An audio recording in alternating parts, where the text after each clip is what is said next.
talking about the supervisor, I think that's an interesting one. So think about hierarchies, right? Like you can have a supervisor, but that not be the person calling the shots, if that makes sense. That's So true. it's interesting that the name specifically is supervisor, as if there's a hierarchy, because supervisor to me doesn't ring like CEO or president or king or, you know, whatever they want to do. So I'm pretty sure this supervisor, whoever it may be, one big possibility is that the supervisor is just overseeing this operations for some big evil person pulling the strings somewhere. We know it's not the New Republic because things don't turn out well for them. They have all kinds of issues.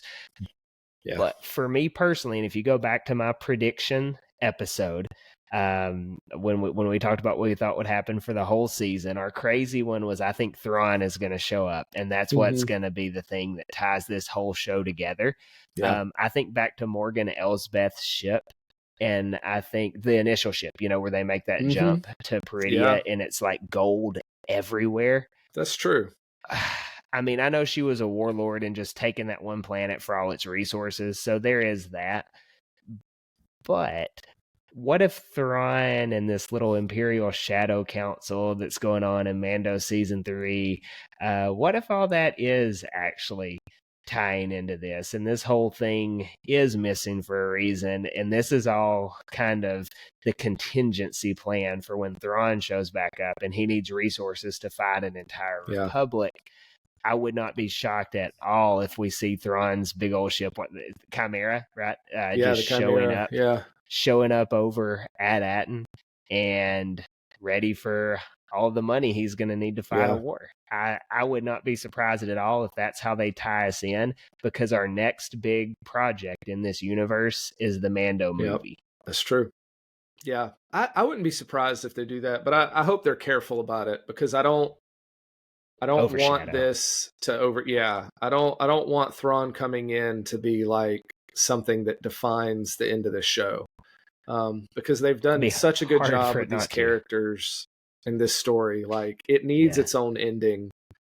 So I that makes sense to me. Like, and it makes sense that THRAWN needs to fund, you know, this remnant empire of his. But man, if they do that, I hope they just do it in a way that really doesn't steal from the show. And like and in that passing, might be hard to do. almost.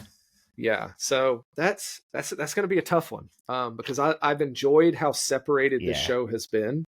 I have to, and I don't want the expectation to be later on that these kids will show up in like another project in the Mandoverse, because I don't feel like this story does not fit in the Mandoverse. I don't think it's very different. Unless the kids are different. Peg it here. Right. And so it like, I hope they don't go that route and start to try to incorporate these characters in that, because I don't feel like they fit. So that would be my biggest concern. THRAWN makes sense. I just hope they don't overdo it with THRAWN. I really think this is how I envision the end of this. And like, you can picture is it Patton Oswalt in Parks and Rec when he's given the Book of Boba Fett? Like, this is the in that same vein. This is me explaining the end, and we can clip this and show the ending of Skeleton Crew when it happens this way. But here it is: the good guys have just won. Jod has been knocked off into the vault, and he falls to his death or something. The supervisor turns out to be like a robot or something. And everyone's real happy. The kids are back with their parents. Atten has all their money. And the closing scene, and I mean just seconds of it, you don't even necessarily see THRAWN, but it just ends with a Chimera coming out of hyperspace above the planet. Credits. It's over. That would be okay. That would at least connect them. I don't know that I like that as an end scene, but I think that's I guess it comes down to personal preference.